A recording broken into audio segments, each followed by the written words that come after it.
kas 35 000 eest on võimalik elada Tallinna vanalinna südames? Nüüd oleme siin, et visata pilk peale sellele ruumikale elutoale.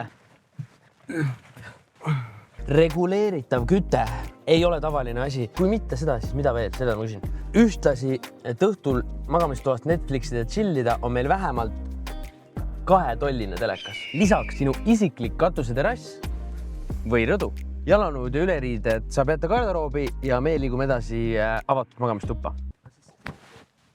Mis mulle eriti selle asja juures meeldib, on see mugav ja avatud planeering. Lihtne liikuda, kõik on läbi mõeldud ja pum, sa oled magamistoas sekundiga. Ja mida sa magamistoas ikka teed? Sina, tots, 2-tolline teler, Netflix and chill.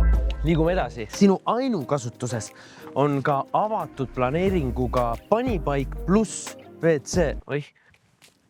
Ja ütleme niimoodi, et kes ei tahaks sellise vaatega. Kütmine on lahendatud 6,4 liitrise bensiinimootoriga. Julgen väita, et see on vanalinnas säästlikum variant. Energia täis vähemalt mingi ka. Mõnus usamootor. Jahutusvedeliku lekkimise pärast liiga palju muretseda ei ole vaja. Harukordne võimalus soetada endale 35 000 eest bensiiniküttega möbleeritud kodu vanalinnas. Mis sina arvad?